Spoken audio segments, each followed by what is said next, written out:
तो शिला गुरु महाराज जी की बड़ी विशेष कृपा से दक्षिण भारत की परिक्रमा करते करते हम लोग 2 दिन से कहाँ पर निवास कर रहे हैं? इसका अर्थ क्या है? हम वैकुंठ वास कर रहे हैं। रास आ रहा है तो वैकुंठ वास आप लोगों को है? रास आ रहा है? मन लग रहा है वैकुंठ में? अगर मन लग गया वैकुंठ में तो कैसे जाओगे गोलोक में? यदि मन लग गया वैकुंठ में कैसे जाओगे गोलोक में? तो यहाँ पर तो गोप कुमार जी के जैसी व्याकुलता होनी चाहिए। दर्शन तो कर रहे हैं ठाकुर जी का, मन भी प्रसन्न है। हाँ, अच्छा है, ठाकुर जी का दर्शन कर रहे हैं, किंतु मन में क्या प्रार्थना कर रहे हैं? प्रभु आप कृपा करो और हमको आप ब्रज में वास दे दो। ये प्रार्थना होनी चाहिए। यदि यही मन रम गया तब फिर भगवान क्या करेंगे? रम गया तो रम गया। इतना बड़ा मंदिर है, कोई कोना दे देंगे हमको भी, रहो इस कोने में, हैं? करो धूप दीप हमारी प्रतिदिन। तो मन नहीं लगा देना भैया। यहाँ प्रणाम करके हमको तो गोप कुमार जी के आदर्श के अनुसार कहाँ चलना है? ब्रज में पहुंचना है हमको। तो ब्रज में पहुंचना है। यहाँ तो चरण धूल लेने आए हैं रंगनाथ जी की, उनकी महिमा सुनने आए हैं, उनके भक्तों की महिमा सुन रहे हैं। कल सुनी ना कैसी कैसी उनके भक्तों की महिमा है। रामानुजन यामुनाचार्य जी की महिमा स्मरण है? तो कौन से 3 प्रश्न पूछे थे? मन मन में सोच लो, है तो किस लिए सुनने आए हैं? ये सब महिमा सुनेंगे, प्रणाम करेंगे, सबको चरण धूल लेंगे, प्रार्थना करेंगे। क्या हमको तो आप ब्रज में पहुंचा दीजिए, थोड़ा और धक्का दे दो। ठाकुर जी का दर्शन करने जाते तो धक्का देते हैं ना, क्या बोलेंगे? थोड़ा और जोर से धक्का दो जिससे कि ब्रज में पहुंच जाए। इतना जोर से धक्का दे दो कि ब्रज में पहुंच जाए। अब देखो कहीं कोई लात बात ना मार दे ब्रज में पहुंचने के कहीं बीच में कुछ हो जाए। ये भावना रखना मन में, बैकुंठ में ना रह जाना। प्रणाम करके राधा जी के पीछे पीछे चलेंगे कृष्ण को ढूंढने। कौन से कृष्ण को? ब्रज के श्याम सुंदर को ढूंढने चलेंगे। वही हमारे आराध्य देव हैं। तो हम लोग प्रतिदिन कुछ ना कुछ गुरु महाराज जी के मुख से श्रवण की हुई इन सब कथाओं को हम लोग सुन रहे हैं, और यही सबसे आनंद की बात है। यदि गुरु महाराज जी हमारे जीवन में नहीं आए होते, ये सब विचार हमको कौन सुनाता? बताओ, हमने कहाँ से सुने ये विचार, या हमारी ये सब धारणाएं कैसे बन गई? यदि गुरु जी हमारे जीवन में नहीं आते तो, यदि मंगलमय वस्तु जीवन में प्रवेश नहीं करती, गुरु जी जैसी मंगलमय वस्तु, तो क्या होता? भक्ति क्या है? शुद्ध भक्ति क्या है? भक्ति का कौन सा भाव रखना है, हम कैसे जान पाते? यहाँ लाख लाख लोग आ रहे हैं दर्शन करने। हमारे गुरु महाराज जी कहते थे गिरिराज जी की परिक्रमा करने लाख लाख लोग आते हैं, किंतु गिरिराज जी से क्या मांगना है ये पता होता है किसी को? गिरिराज जी का क्या स्वरूप है ये भी पता होता है किसी को? नहीं पता होता। बस कुछ लौकिक कामना कर जाएंगे गिरिराज जी से। देखा है तो वो पत्थर के ऊपर पत्थर रख देंगे, जितना मंजिला बिल्डिंग चाहिए उतने पत्थर रख देंगे। ऐसे ही हम देख रहे हैं तो तिरुपति बालाजी के मंदिर में हो, वरदराज जी के मंदिर में हो, यहाँ पर हो, लाख लाख लोग आ रहे दर्शन करने, किंतु क्या भाव लेकर दर्शन करना है, क्या प्रार्थना करनी है ठाकुर जी से, ये कौन बतलाएगा? ये किसने बतलाया हमको? ये तो गुरु जी ने बतलाया हमको। तो इसलिए सब समय किसकी महिमा स्मरण करेंगे? गुरु जी की महिमा। यदि गुरु जी आंखें नहीं देते हमको दर्शन नहीं होता ठाकुर जी का। होता दर्शन?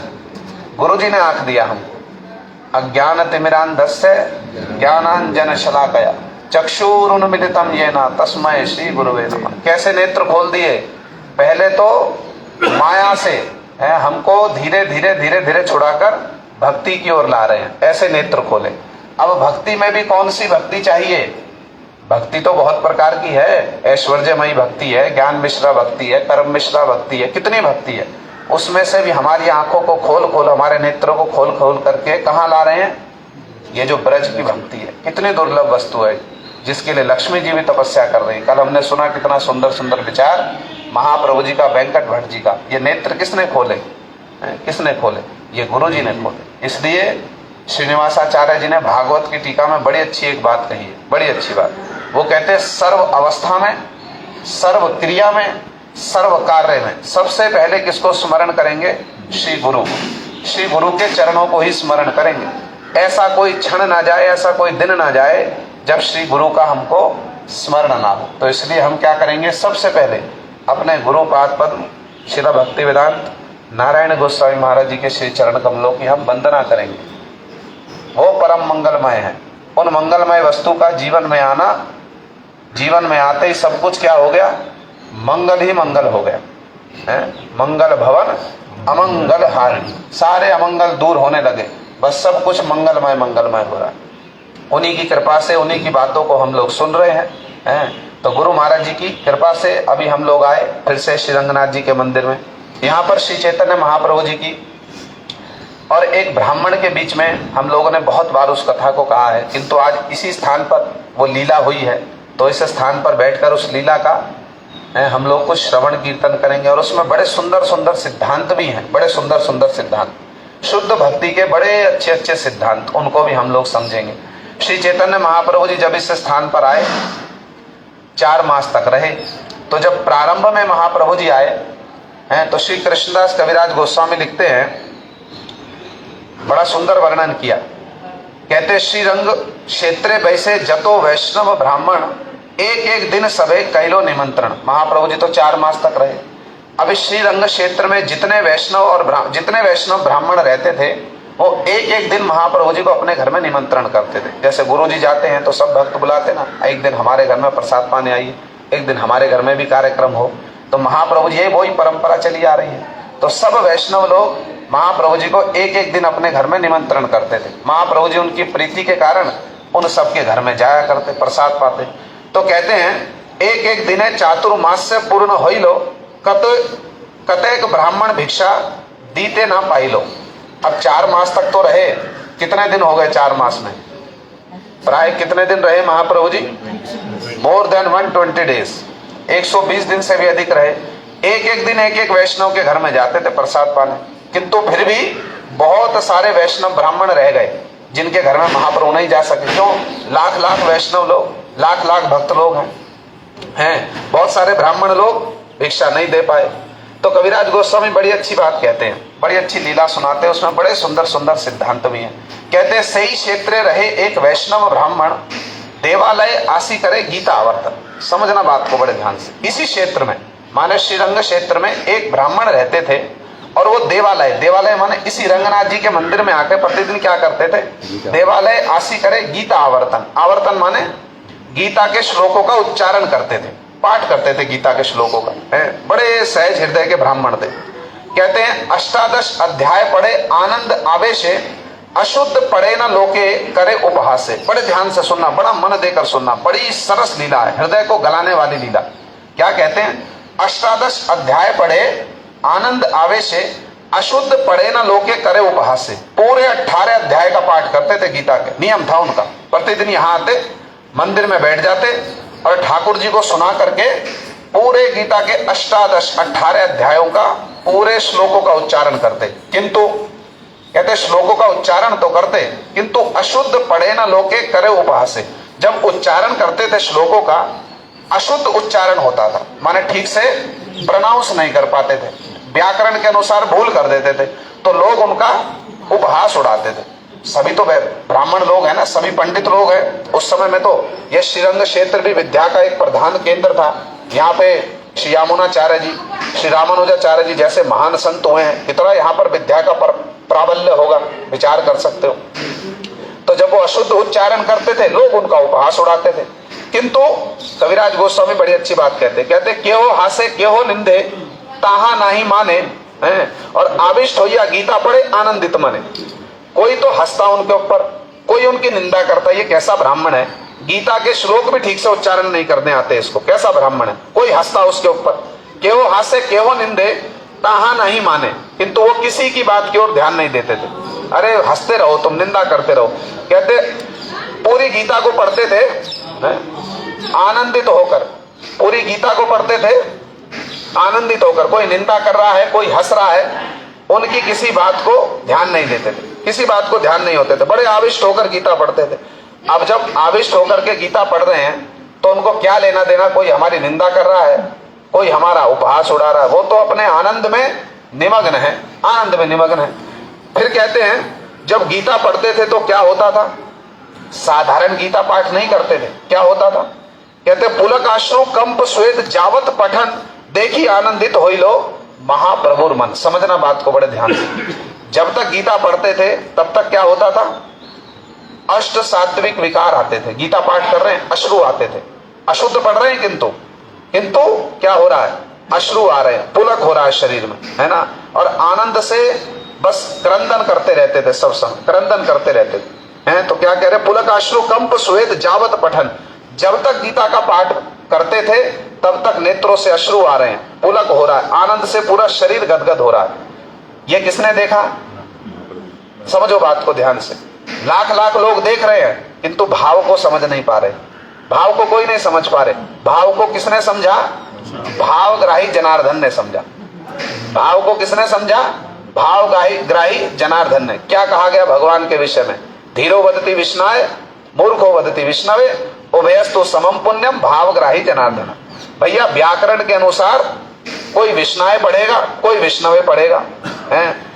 जो विष्णाय पढ़ रहा है वो सही पढ़ रहा है, जो विष्णवे पढ़ रहा है वो गलत पढ़ रहा है व्याकरण के अनुसार से। भगवान ये सब नहीं देखते। कहते उभयस्तु समम पुण्यम, भगवान तो दोनों को ही समान पुण्य देने वाले। यदि भावना वैसी हो तो भावग्राही जनार्दना। भगवान किसको देखते हैं? भगवान तो भाव को देखते हैं। भगवान तो भाव को देखते हैं। ब्रज गोपियां क्या कहती है कृष्ण को? अरे लंपट हो तुम धूर्त हो, तुम कपटी हो। और कृष्ण क्या कहते हैं? वेद स्तुति हईते से ही हरे मोर मन। अरे भैया जब ये गोपियां हमको गाली देती है ना तो वेदों की स्तुतियां भी इसके सामने फीकी पड़ जाती हैं। और क्या कहते हैं? वेद स्तुति हईते से ही हरे मोर मन। कोई वेदों की स्तुति कर रहा हो, अच्छा बतलाओ। ब्रह्मा जी वेदों की स्तुति कर रहे हैं, शिव जी वेदों की स्तुति कर रहे हैं, एक और तो ब्रह्मा जी वेदों की स्तुति कर रहे हैं, एक और शिव जी वेदों की स्तुति कर रहे हैं, बड़े बड़े देवता वेदों की स्तुति कर रहे हैं। किया तो जब नरसिंह भगवान प्रकट हुए शिव जी अलग स्तुति कर रहे, ब्रह्मा जी अलग स्तुति कर रहे, सारे देवता लोग, इंद्र अलग स्तुति कर रहे, वरुण अलग स्तुति कर रहे, सबका श्लोक लिखा भागवत में। अब समझो बात को। और ऐसा मानो एक और ये सब देवता लोग भगवान की वेदों की स्तुति कर रहे हैं और दूसरी ओर ब्रज गोपियां कृष्ण को कह रही है तुम धूर्त हो, तुम लंपट हो, तुम कपटी हो। किस ओर कृष्ण का मन जाएगा बतलाओ? किस ओर जाएगा? जशोदा मैया डांट रही है, बंदर बंदो लंपट तो धूर्त हो गया है, मैं तुझको बांध दूंगी। कृष्ण का मन कहां जाएगा बतलाओ? कहां जाएगा? स्वयं कह रहे हैं ना कृष्ण तो, वेद स्तुति हईते सही हरे मोर मन। अरे वेदों की स्तुति हमारे मन को नहीं हरती। हमारे मन को कौन हरता है? ये जब ब्रजवासी ब्रज गोपियां हमारी मैया जब हमको डांटती है ना तब हमारा मन उस ओर चला जाता है। वेद स्तुति हईते सही हरे मोर मन। इसलिए भगवान कौन है? भगवान तो भावग्राही जनार्दन है भैया। चिंता मत करो। चिंता किस वस्तु की करो? भाव हो हृदय में, भाव। तो किसने देखा उनके भाव को? हैं सारे ब्राह्मण लोग जो आसपास में रहते, लाख लाख ब्राह्मण हैं, किंतु क्या देख रहे हैं? अशुद्ध पड़ रहा है। भाव को कोई नहीं पहचान सका। पहचान सका भाव को? भाव को किसने पहचाना? भाव को पहचाना भावग्राही ने। जो भावग्राही है ना वही पहचानेंगे भाव को, हैं। इसलिए चिंता मत करो सुरताल की। हमारे गुरुवर कहते थे कीर्तन का सुर आता है, ताल आती है, नहीं आता कोई चिंता मत करो। हृदय में भाव हो ना भगवान सब कुछ सुनेंगे। ताल देने लगेंगे आपके साथ बैठ करके। अरे जैसी टेढ़ी मेढ़ी ताल में गा रहा है गा, मन से गा रहा है, हमको उसमें ही आनंद आ रहा है। मन से गा रहा है, हमको उसमें ही आनंद आ रहा है। भगवान सुर ताल नहीं देखते हैं। भगवान क्या देखते हैं? मन के भाव को देखते हैं। इसीलिए वो ब्राह्मण अशुद्ध पढ़ते थे, कोई मन के भाव को समझ नहीं सका। मन के भाव को किसने समझा? देखी आनंदित होई लो महाप्रभुर मन। पहला व्यक्ति मिला जिसका मन आनंदित हुआ, वो कौन थे? महाप्रभु। अच्छा क्यों आनंदित हुआ? इसमें भी एक बात है, सिद्धांत भी है इसमें। क्यों आनंदित हुआ? महाप्रभु आनंदित हुए और वो ब्राह्मण के पास में आकर के बैठ गए। अभी तक तो कोई बैठता नहीं था, सब वो बास उड़ाते थे, दे बेकार दे बेकार, व्याकरण के अनुसार भी अच्छा नहीं पढ़ रहे हैं, अशुद्ध उच्चारण कर रहे हैं, कौन बैठेगा? किंतु महाप्रभु ने जब सुना आकर्षित हुए और आकर के ब्राह्मण देवता के पास में बैठ गए। क्यों बैठ गए? क्यों बैठे? साधन भक्ति में 2 पत्ते, भाव भक्ति में 2 पत्ते, प्रेम भक्ति में कौन सा पत्ता सबसे बड़ा? सबसे बड़ा माने सबसे ऊपर कौन सा पत्ता? श्री कृष्ण आकर्षणी चासा, कृष्ण को आकर्षित करके ले आई। अब भक्ति है ना हृदय में, तो महाप्रभु को लाई ना आकर्षित करके, लाई तो वो गए महाप्रभु के पास ना महाप्रभु आ गए उनके पास। भक्ति है ना, इसलिए गुरुजी कहा करते थे, तुम कृष्ण को ढूंढ रहे हो, मैं तुम्हें ऐसी वस्तु दूंगा कि कृष्ण तुमको ढूंढेंगे। कहते थे तो ऐसी बात कहते थे। तो महाप्रभु आकर्षित हुए, जाकर उनके पास में बैठ गए हैं, और बैठ करके महाप्रभु ने उनसे पूछा, बड़ा सुंदर प्रसंग है। क्या पूछा? पहले तो उनके भावों को देखा, पहले तो महाप्रभु ने उनके भावों को देखा, झट जाकर उनका भाव भंग नहीं कर दिया, जाकर बैठ गए चुपचाप, सुनने लगे कि ये क्या उच्चारण कर रहे हैं, क्या बोल रहे हैं, क्या इनके भाव हैं। अब वो अपने भाव में डूबे हुए हैं, श्लोक उच्चारण कर रहे हैं, और महाप्रभु को बड़ा आनंद आ रहा है। अशुद्ध सुनने में ही आनंद आ रहा है महाप्रभु जी को, समझ रहे? तो अशुद्ध सुनने में ही आनंद आ रहा है। सुदामा ने क्या खिलाया था भगवान को? जब भगवान गए, सुदामा जी गए द्वारकापुरी, क्या सुना खिलाया था? चीड़ा खिलाया है, वो भी टूटा हुआ चावल का। खाया कि नहीं खाया उसको? और आनंद से खाया ना दुख से खाया? बड़े प्रेम से पाया तो उसमें क्या स्वाद है बतलाओ? एक तो चीड़ा, वो भी सूखा, वो भी उसमें टूटा फूटा है, किंतु खाया कि नहीं खाया उसको? प्रेम से खाया। कैसे खाया? प्रेम से खाया। क्यों? सुदामा जी की भावना, देना नहीं चाह रहे, लज्जा कर रहे, प्रभु क्या चिड़वा दूं। जब घुसे ना महल में तो इतना ऐश्वर्य देखा, पहले से ही संकुचित हो रहे थे, अरे क्या लेके जा रहा हूं, इतने दिनों के बाद में अपने बंधु के पास में जा रहा हूं, क्या भेंट लेकर के जा रहा हूं। पहले ही बेचारे बड़े लज्जा हो रहे थे, बड़े लज्जित हो रहे थे, और जब महल में घुसे ना, महल में प्रवेश किया तो और बस मन उनका बड़ा विकल हो गया, अरे क्या दूं। तो छुपा लिया, जो लाए थे उसको भी छुपा लिया, अरे क्या दूं इसको, लज्जा आ रही। किंतु कृष्ण तो जानते हैं ना, अरे तू आया है हमारे पास में मिलने हमसे, भाई कुछ ना कुछ तो लाया होगा, तुम्हारी पत्नी ने कुछ ना कुछ भेजा होगा, ऐसा तो हो नहीं सकता हमारे लिए कुछ भेजा ना हो। तो वो संकुचित हो रहे हैं, अरे क्या भेजा, क्या बतलाएं। तो झट खींच लिया, देखा हम जानते थे हमारे लिए तुम भेंट लाए हो, हमको देते नहीं हो, और खींच करके खाना आरंभ कर दिया। और सुदामा जी भी प्रेम में सराबोर हो रहे हैं, प्रेम में एकदम डूब रहे हैं। कैसा भगवान है, कैसे भगवान हैं, यही भगवान का वैशिष्ट है। बड़े भावग्राही हैं, बड़े भावग्राही हैं। तो महाप्रभु जी जाकर बैठ गए और अशुद्ध श्लोक को सुन रहे हैं, उनको आनंद आ रहा है। क्यों? भावग्राही है ना। और फिर जब पूछा ना, सुन के बहुत देर तक बैठे रहे उनके पास में, और फिर जब देखा उनकी थोड़ी बाह्य दशा हुई, वो तो आनंद में आविष्ट थे, उनके आनंद को भंग नहीं करेंगे। महाप्रभु तो भावग्राही तो है ही हैं, साथ में क्या है, बड़े रसिक भी हैं। बड़े रसिक, तो जो रसिक है वो जानता है इसको रस आ रहा है, तो उसके रस को भंग नहीं करेंगे। जब उनकी थोड़ी सी बाह्य दशा हुई ना, अब उनसे महाप्रभु जी ने पूछा, क्या पूछा? महाप्रभु पूछी लो तारे सुन महाशय, कौन अर्थ जानी तुम्हार ऐतो सुख है। प्रश्न पूछा महाप्रभु ने, भाई एक बात बतलाओ महाशय जी, कौन अर्थ जानी तुम्हार ऐतो सुख है। ये जो तो आप गीता का पाठ पढ़ रहे हो, इसमें आपको क्या अर्थ मिलता है जो आपको इतना सुख हो रहा है? क्या अर्थ कर रहे हो गीता का जो इतना सुख मिल रहा है? अब उन्होंने आंख उठाकर अच्छे से देखा। जब महाप्रभु को देखा, जैसे भगवान को भक्त ने आकर्षित कर लिया, ऐसे भक्त को भगवान भी आकर्षित करेंगे। अब जब महाप्रभु जी का दर्शन किया ना, तो बड़े आकर्षित हुए, बड़े आकर्षित, और बड़े आकर्षित होकर उन्होंने कहा, देखो क्या कितने हृदय स्पर्शी प्रसंग है। पहले तो हाथ जोड़कर महाप्रभु के प्रश्न का उत्तर दिया। महाप्रभु ने क्या कहा था? महाप्रभु पूछी लो तारे सुन महाशय, कौन अर्थ जाने तुम्हारा है तो सुख हो। भाई बड़ी देर से बैठ करके हम तुम्हारे भावों को देख रहे हैं, ये बतलाओ क्या सुख हो रहा है आपको, ये बतलाओ क्या सुख हो रहा है। तो विप्र ने हाथ जोड़कर बड़ी दीनता पूर्वक कहा, क्या कहा? विप्र कहे मूर्खामी शब्दार्थ ना जानी, शुद्ध अशुद्ध गीता पढ़ी गुरु आज्ञा मानी। प्रभु मैं तो मूर्ख हूं, मैं तो मूर्ख हूं, शब्दार्थ ना जानी, मैं तो शब्दों का अर्थ नहीं जानता। प्रभु फिर क्यों पढ़ते हो? शब्दों का अर्थ नहीं जानते, क्यों पढ़ते हो? शुद्ध अशुद्ध गीता पढ़ी गुरु आज्ञा मानी। प्रभु शुद्ध हो अशुद्ध हो, मैं तो गीता का पाठ करता हूं। गुरु जी ने कहा था कि भैया ठाकुर जी के सामने प्रतिदिन जाकर गीता का पाठ करना, गुरु जी ने कहा था। बस गुरु जी की आज्ञा को मान करके मैं प्रतिदिन गीता का पाठ करता हूं। तो महाप्रभु ने उनसे पूछा, भाई बात तो ठीक कही तुमने, तुम गीता का पाठ करते हो, ये बात तो ठीक कही, किंतु ये बतलाओ गीता का पाठ जब करते, महाप्रभु रसिक है ना, और जानना चाह रहे हैं, और जानना चाह रहे हैं। महाप्रभु क्या कहते हैं? महाप्रभु कहते हैं भाई गीता का पाठ करते हो, बात ठीक है, लेकिन ये बताओ पाठ करते समय आनंद क्या आता है? पाठ करते समय आनंद क्या आता है? अब विप्र ने कहा, भाई अभी तक तो कोई व्यक्ति हमको ऐसा मिला नहीं जिसने हमसे बैठ करके पूछा हो क्या आनंद आ रहा है। अभी तक तो सब उपहास उड़ाते थे, ये कोई पहले व्यक्ति आए हैं।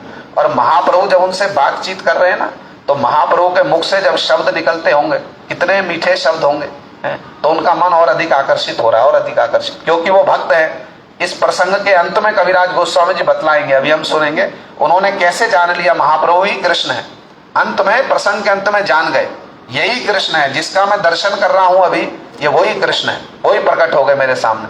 बड़े आकर्षित हुए, तो बड़े आनंद से भरकर कहते हैं, प्रभु ये तो बतलाने की बात नहीं है कि मुझको क्या आनंद आता है, किंतु आपको देख करके मेरा मन बड़ा आकर्षित हो रहा है आपकी ओर।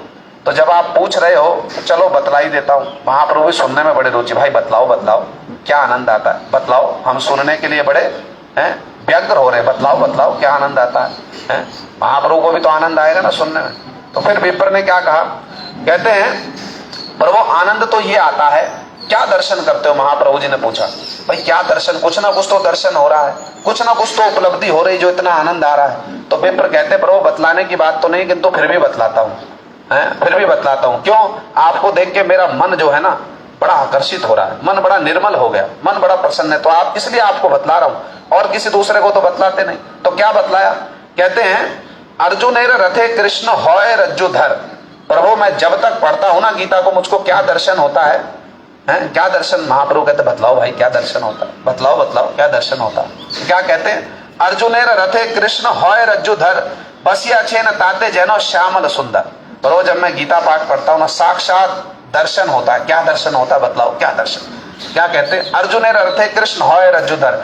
कृष्ण अर्जुन के रथ पर बैठे हैं, रज्जुधर, रज्जुधर माने घोड़े की रस्सी पकड़ रखी है लगाम को, और बसिया छेन ताते जैनो श्यामल सुंदर, और अर्जुन के रथ पर बैठे हैं एकदम श्यामल सुंदर, उनकी सुंदर उनका विग्रह है, श्यामल सुंदर विग्रह। अब महाप्रभु और थोड़ा पास आ गए, अच्छा श्यामल विग्रह का दर्शन होता है, और क्या होता है बतलाओ। विप्र कहते और बतलाऊं, हाँ जी बतलाओ। कृष्ण कर क्या रहे हैं, अर्जुन के रथ पर बैठे हैं तो कृष्ण कर क्या रहे हैं। कहते अर्जुन कहीं लेन हित उपदेशे तहा देखी होय मोर आनंद अशेष। क्या कहते विप्र, और प्रभु अर्जुन के रथ पर बैठकर कृष्ण क्या कर रहे हैं, हित उपदेश दे रहे अर्जुन को। क्या हित उपदेश, गीता का उपदेश दे रहे, और उसको देख करके और सुन करके मेरा आनंद, अशेष आनंद आता है मुझको, अशेष आनंद, इतना आनंद आता है कि मैं सुध बुध भूल जाता हूं प्रभु। चारों ओर कोई मेरी निंदा करे, कोई परचर्चा करे, कोई मेरा उपहास उड़ाए, मैं सब भूल जाता हूं प्रभु, सब भूल जाता हूं। अब कोई ध्यान रहेगा, इतना आनंद के आवेश में वो भर जाते हैं, उनको कोई ध्यान आएगा। फिर क्या कहते, कहते जावत पढ़ो तावत पाऊं तहार दर्शन, यही लागी गीता पाठ ना छाड़े मोर मन। महाप्रभु ने पूछा ना, अरे भाई इतना लोग तुम्हारा उपहास उड़ाते हैं फिर भी पढ़ते हो, क्यों पढ़ते हो। तो क्या कहते, जावत पढ़ो तावत पाऊं तहार दर्शन, जब तक गीता पाठ पढ़ता हूं तब तक साक्षात दर्शन करता हूं। यही अर्जुन के रथ पर कृष्ण बैठे हैं, घोड़े की लगाम पकड़ रखी है और उनको हित उपदेश दे रहे हैं। जावत पढ़ूं तावत पाऊं तहार दर्शन, अतएव गीता पाठ ना छाड़े मोर मन। प्रभु जब तक पढ़ता हूं कृष्ण का दर्शन करता हूं, बताओ कैसे छोड़ दो गीता का पाठ। मेरा मन ही नहीं करता गीता के पाठ को छोड़ने पर। ये तो जब पूरे 18 अध्याय पूरे हो जाते तो बाध्य होकर छोड़ना पड़ता, चलो कल फिर आएंगे, फिर से पाठ करेंगे। कितना अंतर है, यही भाव का अंतर है। उनकी स्थिति क्या होती होगी, हमको ग्रंथ दे दो प्रतिदिन पढ़ना है, हम सोचेंगे ये कब समाप्त हो जाए, यही तो है ना। और उनकी स्थिति क्या है, वो मन मन में क्या विचार कर रहे हैं, अरे ये क्यों समाप्त हो रहा है, क्यों समाप्त हो रहा है, और समाप्त हो गया तो अब कल फिर कब आएगा। कितनी व्यग्रता होगी जिनको साक्षात कृष्ण का दर्शन हो रहा है, कितनी व्यग्रता होगी। अब जब सुना ना तो महाप्रभु ने क्या कहा, अब समझो सिद्धांत की बात। जब विप्र ने अपने मन की सारी बात बताई तो महाप्रभु जी ने क्या कहा, प्रभु कहे गीता पाठे तुम्हारा ही अधिकार। महाप्रभु जी ने क्या कहा, प्रभु कहे गीता पाठे तुम्हारा ही अधिकार, तुम ही से जाना हो यही गीतार अर्थसार। क्या कहा महाप्रभु जी ने, प्रभु कहे गीता पाठे तुम्हारा ही अधिकार। अरे गीता पाठ में तुम्हारा ही अधिकार है, और गीता का अर्थ रूपी जो सार है ना उसको तुम ही जान सके हो। ये जितने हैं ना ये कोई नहीं जानता। ये जो तुम्हारा उपहास उड़ाते, तुम्हारी निंदा करते ना, दय बेकार। ये सब क्या है, दय बेकार। ये कुछ नहीं जानते। कि कौन जानता है, बस तुम जान सकते हो गीता के वास्तव तुम जान सके हो। फिर क्या कहते हैं, देखो अब विप्र हैं, उनकी स्थिति क्या थी। महाप्रभु जी ने बड़े प्रसन्न होकर क्या किया, कहते ऐतो बोली से ही विप्रे कई लो आलिंगन। ये कहकर महाप्रभु जी ने बड़ा गाढ़ आलिंगन किया विप्र को। और अब तक तो दर्शन हो रहा था महाप्रभु जी का, अब जब स्पर्श हुआ ना वो झट से समझ गए। झट से समझ गए, अरे ये तो वही है, ये तो वही श्यामल सुंदर है, ये दूसरा कोई नहीं है, दूसरा कोई नहीं है। जैसे स्पर्श किया झट समझ गए तो वही श्यामल सुंदर है। और फिर क्या कहते हैं, ऐ तो बोली सही विप्रे कई लो आलिंगन, प्रभु पद धरी विप्र करे न रोदन। और विप्र ने क्या किया, महाप्रभु जी के चरण पकड़ करके क्रंदन करना आरंभ किया, बड़े जोर से क्रंदन करना आरंभ किया। और क्रंदन करते करते क्या कहते हैं, देखो क्या कह रहे हैं, कितनी हृदय स्पर्शी बात है। कहते तोमा देखी तहा हईते द्विगुण सुख होय, तोमा देखी तहा हईते द्विगुण सुख होय। प्रभु अर्जुन के रथ पर कृष्ण बैठे हैं, मैं उनका दर्शन कर रहा हूं, उस दर्शन से मुझको जो आनंद होता था ना, उससे दुगना आनंद हो रहा है आपको देखकर, समझ रहे हैं? तो उससे दुगना आनंद हो रहा है। क्यों हो रहा है? एक तो महाप्रभु ब्रजेंद्र नंदन श्याम सुंदर, ऊपर से राधा जी का भाव और अंग कांति लेकर। अब जब विप्र को ऐसे रूप में दर्शन दिया तो क्या होगा, विप्र क्या कह रहे हैं, प्रभु अब तक जो दर्शन करता था उससे दुगना आनंद हो रहा है आपको देख करके। है क्या कहते हैं, तोमा देखी तहा हईते द्विगुण सुख है, सही कृष्ण तुम्ही, सही कृष्ण तुम्ही है नो मोर मन लय। अब जब मुझको दुगना आनंद हो रहा है तो मैं समझ गया कि आप वही कृष्ण हो, आप वही कृष्ण हो। अब तक तो यहां दर्शन होता था गीता में, अब साक्षात दर्शन हो रहा है, साक्षात दर्शन हो रहा है। और फिर क्या कहते हैं, तबे महाप्रभु तारे कराई लो शिक्षण। अब देखो, हम जब पूछ रहे थे ना कल परसों भी, यदि महाप्रभु किसी वैष्णव के पास में चले जाते सन्यास लेने तो अपने स्वरूप को छुपा सकते थे? नहीं छुपा सकते। तो कृष्णदास कविराज गोस्वामी जी ने बड़ी सुंदर बात कही, बड़ी सुंदर बात। कैसे पहचान लिया विप्र ने, यही कृष्ण है, कैसे पहचान लिया? कहते कृष्ण स्फूर्ते तार मन होइया छे निर्मल। कृष्ण की स्फूर्ति हो रही थी ना हृदय में, तो इसलिए उनका मन निर्मल हो गया था एकदम। कृष्ण की स्फूर्ति होने से मन एकदम निर्मल था। कहते कृष्ण स्फूर्ते तार मन होइया छे निर्मल, अतएव प्रभुर तत्व जानी लो सकल।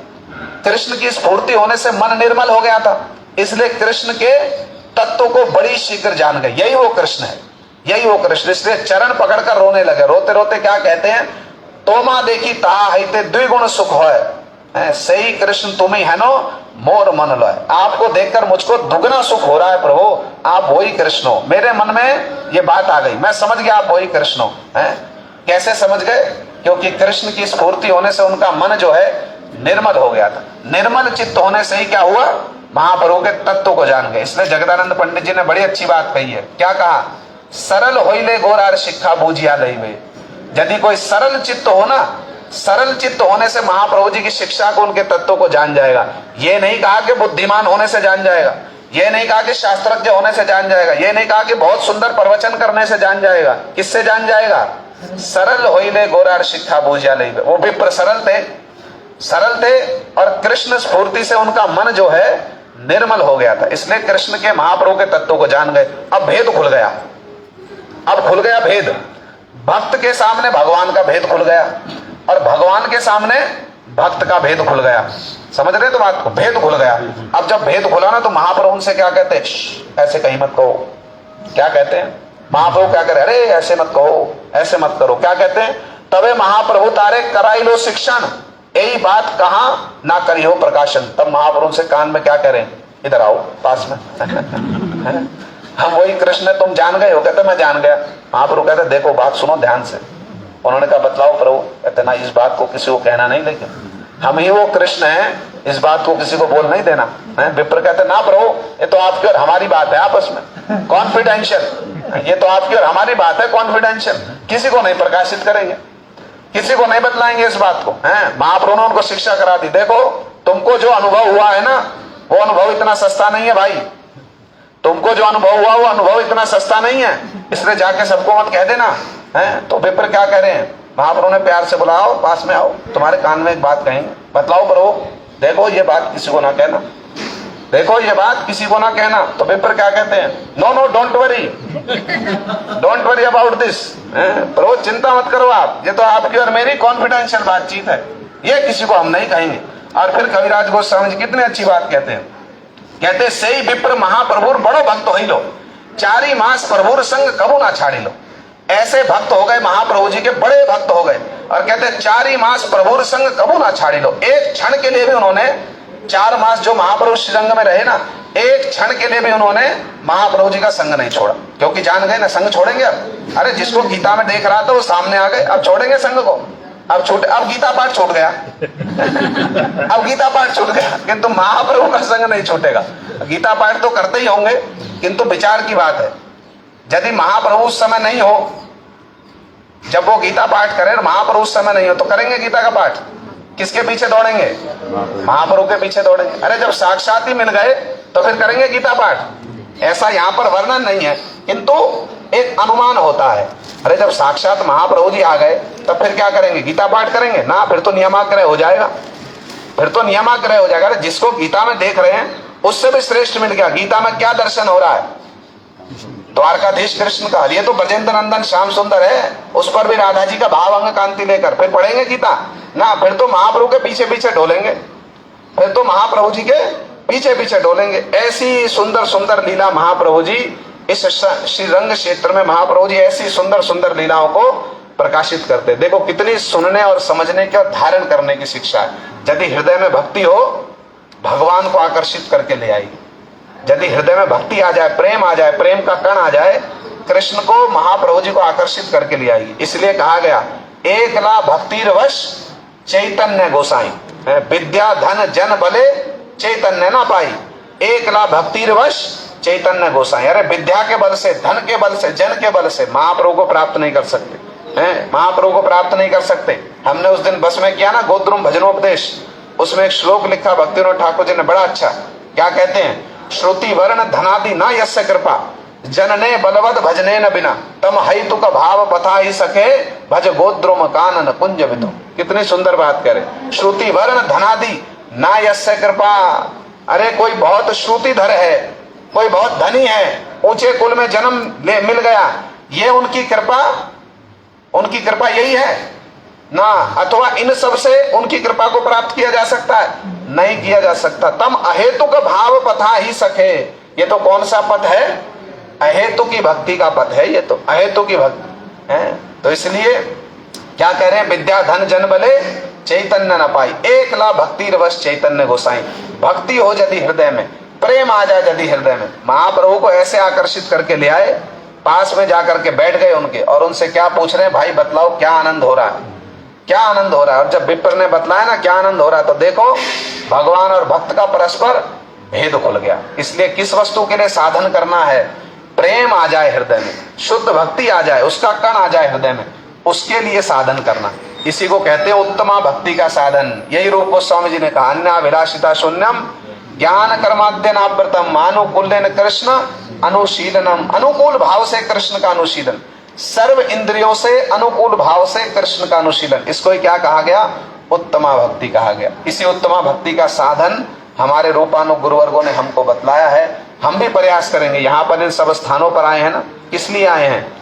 चरण धूलि लेने के लिए आए। ऐसे जो वैष्णव लोग हुए हैं ना, ये सब ब्राह्मण, उनकी भी चरण धूलि है इस स्थान पर, उनकी भी चरण धूलि लेंगे, उनके चरणों में भी प्रणाम करेंगे। हे विप्रवर, आपने अपनी सरलता से, अपनी भक्ति से चैतन्य महाप्रभु जी के आपने हृदय को जीत लिया है। आप हम पे दया करो, कृपा करो, ऐसी सरलता, ऐसी निष्कपटता, ऐसा प्रेम हमारे हृदय में भी संचरित हो।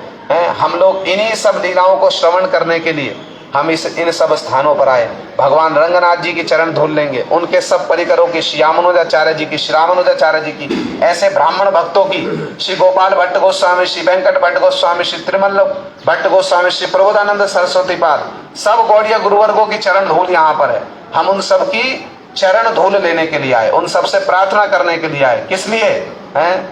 आप सब हम पे दया कीजिए, जिससे हमारी ब्रज यात्रा जो है उसमें हम लोगों को गतिशीलता मिल जाए।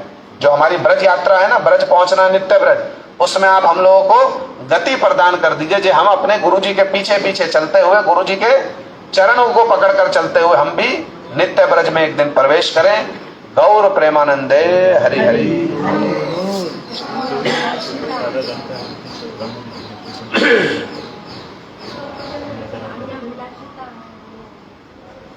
चलो और क्या प्रसंग लें?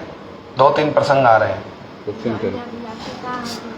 अन्य विलासिता इसलिए है क्योंकि किसी विशेष स्थिति में, किसी विशेष कारण से कोई द्रौपदी, कोई अन्य अभिलाषा आ सकती है किसी विशेष कारण से। इसीलिए रूप गोस्वामी जी ने क्या कहा है, अन्याभिलाषिता, अन्याभिलाष नहीं कहा, क्या कहा, अन्याभिलाषिता शून्यम। सब समय कोई अन्याभिलाष लेकर के मन में भजन करेंगे ना, वैसी भक्ति को उत्तमा भक्ति नहीं कहा। क्या कहा, अन्याभिलाषिता शून्यम। अन्याभिलाषिता माने सब समय हृदय में कोई भावना है, सब समय हृदय में कि भक्ति कर रहे हैं, उससे कोई इतर फल भी प्राप्त करने की आशा है, ऐसी आशा नहीं होनी चाहिए। अन्याभिलाषिता शून्यम। अन्याभिलाष तो कोई परिस्थिति वश हो गई, जैसे द्रौपदी जी विपद में पड़ गई, गजेंद्र विपद में पड़ गए, तो क्या किया, कृष्ण को पुकार लिया। अब उस समय और पुकारेंगे भी किसको, अपने आराध्य को ही पुकारेंगे, तो उसमें कोई विशेष कोई दोष नहीं है। कोई स्थिति ऐसी बन जाए उसमें कोई दोष नहीं है। इसलिए रूप गोस्वामी जी ने क्या कहा, अन्याभिलाषिता, हृदय में ऐसी कोई अन्याभिलाषिता छुपी ना हो, जिसको लक्ष्य करके भजन कर रहे हैं, कोई इतर फल प्राप्त करना है, भगवान की सेवा के अतिरिक्त, उनकी संतुष्टि के अतिरिक्त कोई इतर फल प्राप्त करना, ऐसी आशा नहीं होनी चाहिए, है ना। गौर प्रेमानंदे हरि हरि बोल।